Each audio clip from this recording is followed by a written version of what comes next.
Jim Feist in Las Vegas, and I'm joined again by Hank Goldberg in sunny South Florida. Hank, good morning. Hey, how you doing, Jim? I'm good. I've watched a lot of basketball. I've seen some amazing players do amazing things. At the top of that list to me is LeBron James. I can't imagine how anybody could do more. Very average basketball team with one great player. And of course, we had that. I go back to, I could say that, I remember Indiana State back when Larry Bird was in college. And that was a very average team with hardly anybody on the team that was any good, except for Larry. And that was enough to get them to the final against Magic Johnson and his boys. So it was one good player, one amazing player. Can make a big difference in basketball, but there has to be a point, and I know you might disagree with me, there has to be a point where this man's going to run out of gas. He does everything. Yeah, I think that point will come against Philadelphia. And he got a little help yesterday. Love shot the ball well. That helped them. They got off to a good start in that game. LeBron had a big first quarter. Remember, he didn't play the entire fourth quarter in the game before when they were routed. So he got a little bit of rest in that game. But Love, as I said, had a pretty good shooting game. And, the kid from Duke, he had his moments yesterday. Actually, they had a couple of guys who played decently, gave him some support as the game wore on. But, Indiana came back. They got to within a couple of points in the game. That last shot gave me the cover in that game. So, Indiana covered the last three games. So I came out okay. I didn't bet the series. I just bet Indiana in every game. I won each of the last three games with the points. Yeah, well, one thing Cleveland didn't do in that series, they didn't cover spreads, that's for sure. Indiana was a much better spread team. I think Indiana, they played good.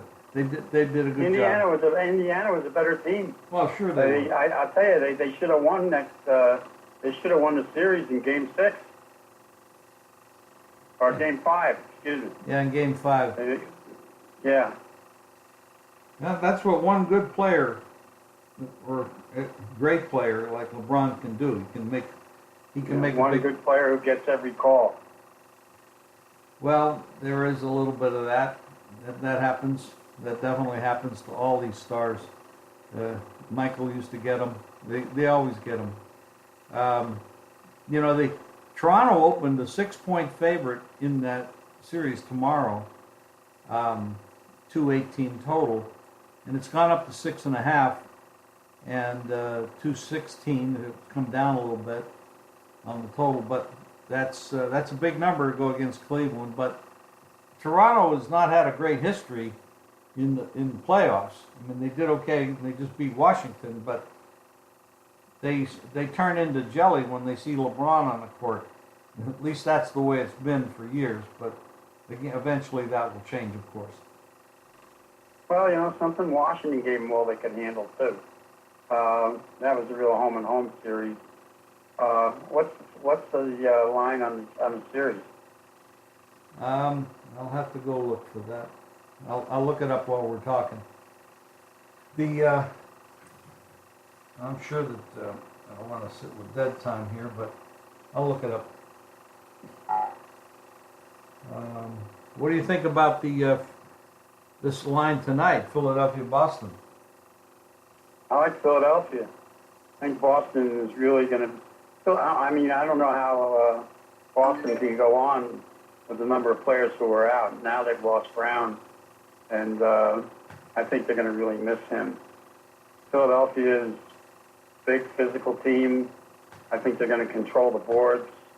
I think that, the one key guy for Boston, Horford, may have problems against Philadelphia's defense.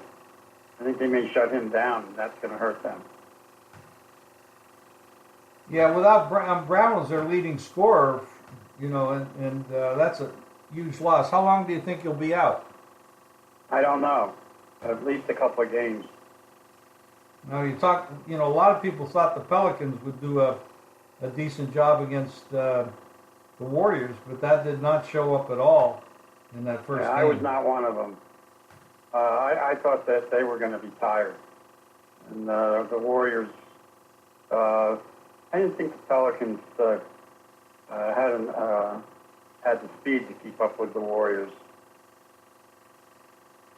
The answer to your question, the Raptors are 2-1 to win that series. And, Well, I'm taking Cleveland. And you get plus 170 on that. Yeah. The 76ers are minus 430, plus 320 on the Celtics side.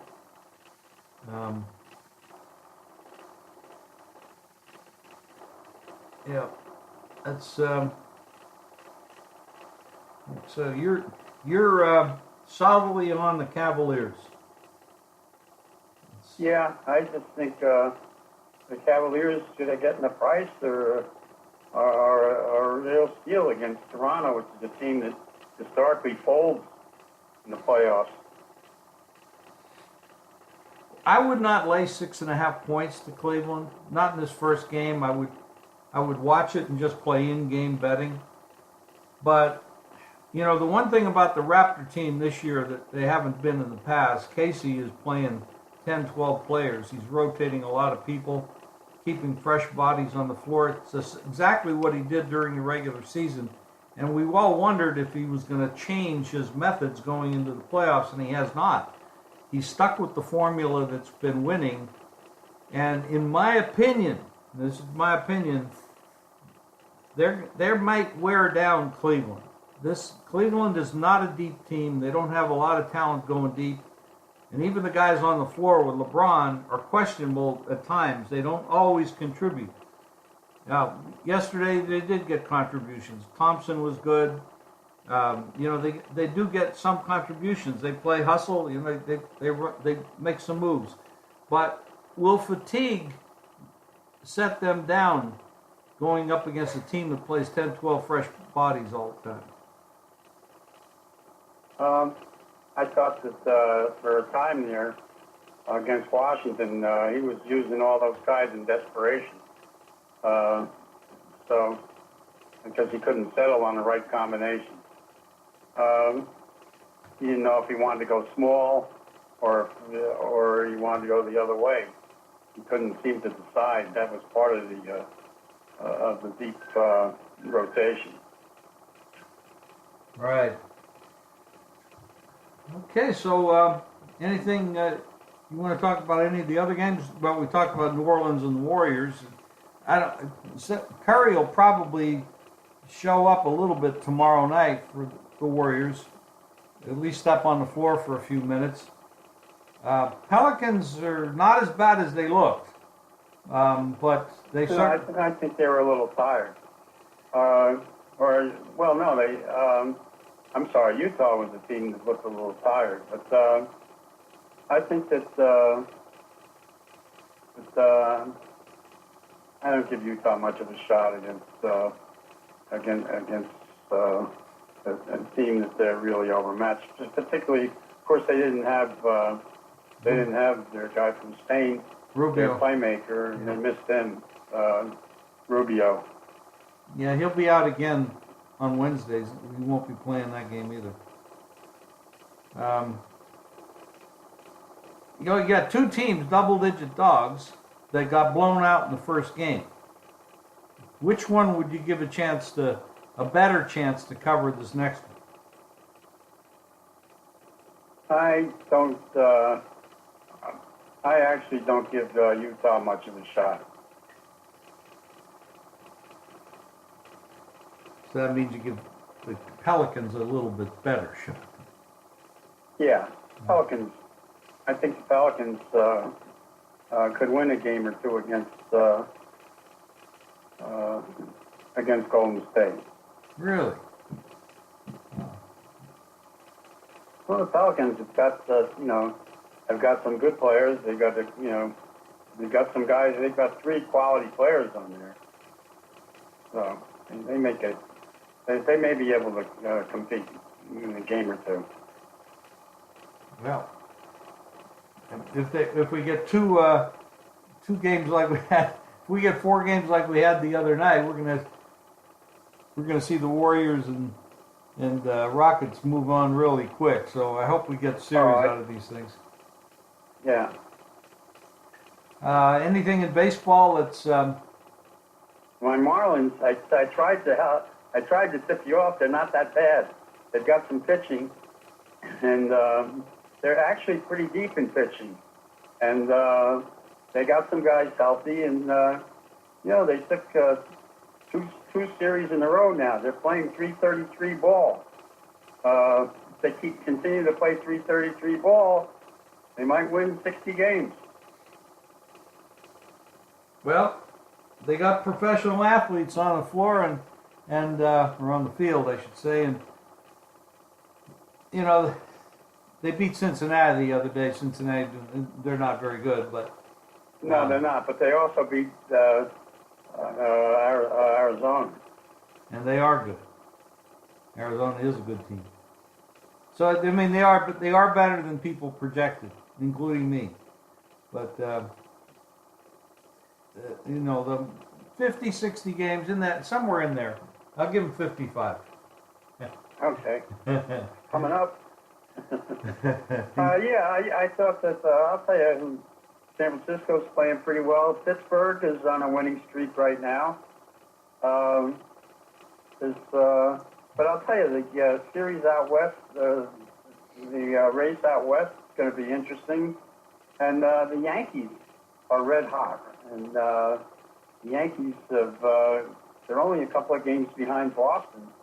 And Sabathia pitched a great game last night against the Angels. That was a good baseball game last night to watch. And Stanton's starting to hit a little bit, and he's gotten into the warm weather. But the Yankees have a good, solid hitting team, and they also they have a closer and a bullpen. And I think that's going to wind up being a good race in the East between those two clubs, between the Red Sox and the Yankees. Well, it sure looks like it. It sure looks like it's going to be a good race. Chicago, the Cubs took care of Milwaukee. Milwaukee's a pretty good team, but they sure can't beat the Cubs. Tampa Bay went on a pretty good run. They had a nice winning streak going. These teams do go in streaks, and they start hitting or throwing some good pitching out there, and it makes a big difference. And Greinke tonight goes up against the Dodgers, his old team. He's pretty strong at home. That game minus 132. Greinke minus 132 there against the Dodgers in Stripling. Dodgers have been in and out. They've not produced. And of course, Kershaw was a $4 favorite the other day. I think it was Tuesday, and he lost to the Marlins. Yeah. Was it the Marlins that beat him?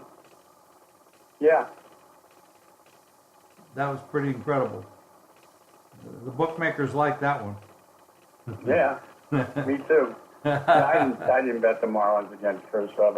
Hey, any thoughts on the draft? Well, the draft is a crapshoot. I mean, you know that. It's the quarterbacks. They talk about the quarterbacks and whether they're going to work or not. It's going to depend on their quarterback coach, the head coach, the offensive line that they get in the pros, what kind of style of ball they play. I like a lot what some of these teams did for their offensive and defensive lines. They're going to be. I mean, San Diego really jumped up their defensive pass rush. So did Denver. These teams that build the lines, people underestimate how important that is. Okay, you talk about the quarterback, the most expensive guy on the field. and how much he's going to produce. But believe me, and I know you know this, those offensive and defensive lines make a world of difference to the outcome. And I'll tell you, the Raiders had a good draft. They got 2 good offensive linemen, and the third guy they took from LSU, while he had some discipline problems, as a lot of guys at LSU had, that guy's one heck of a player if he gets straightened out. So they drafted that way, and I think they might do well. I like Cleveland's draft. Excuse me. If their quarterback is the right guy, and then they took an excellent defensive player with their second pick, and then everybody said, well, why didn't they get a running back? They did in the second round. They took that kid from Georgia, who, while he had an injury last year, he comes back strong. He's going to be one heck of a running back for them. And I think that new general manager knows what he's doing.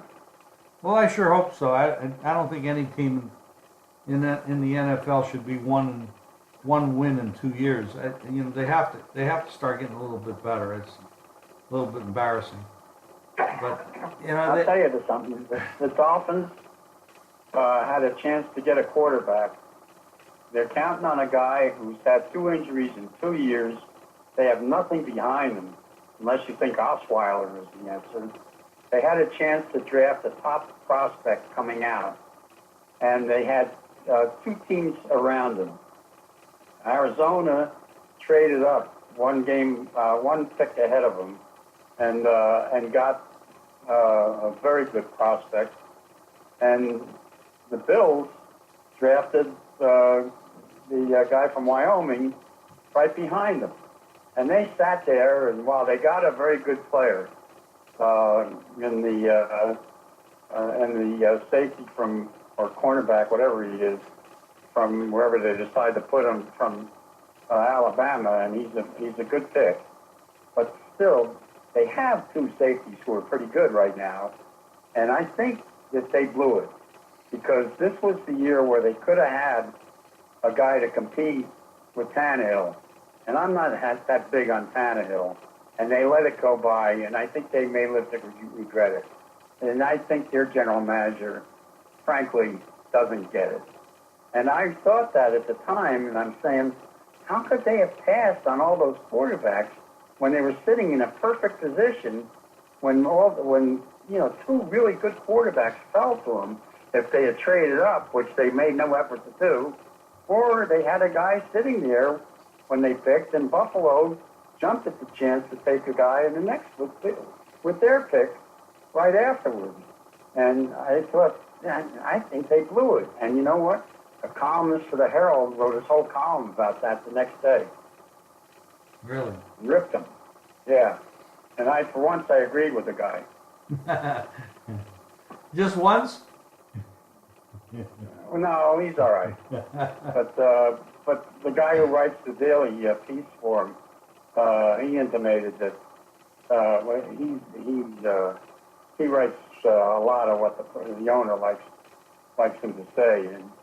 But I just thought it was very questionable, because they're relying on Tannehill, and I'm not. And the other thing is, Gase, their coach, is supposed to be a quarterback expert and a guy who can really coach quarterbacks.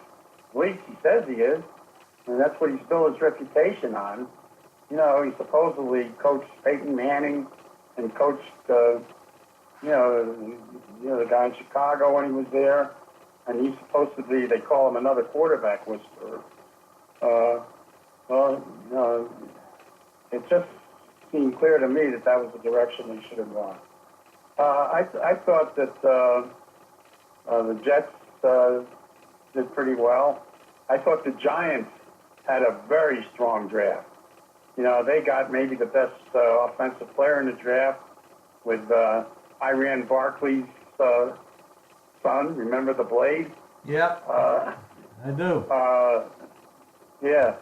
But Barkley was a great pick for them, and then they went on to help themselves a lot in the offensive line between signing a free agent from New England at the left tackle They went on to draft offensive linemen.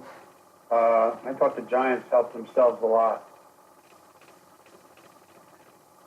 The out west, San Diego is now projected to win the most games of the Western AFC West teams. Did you see that? Yeah, well, they did well. They got they not only helped themselves in the defensive line, but they got a very good defensive back. And they've got the two beasts coming back, as pass rushers. So that's going to help them. They're going to lose their tight end. I guess he's going to retire, or they waived him after 15 years. But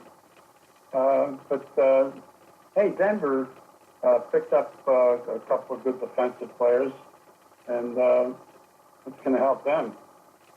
Yeah, it really. I was kind of impressed with what Denver. I was impressed with what San Diego and Denver did. I liked their moves. And but the Raiders did a smart thing. The offensive lineman they got from the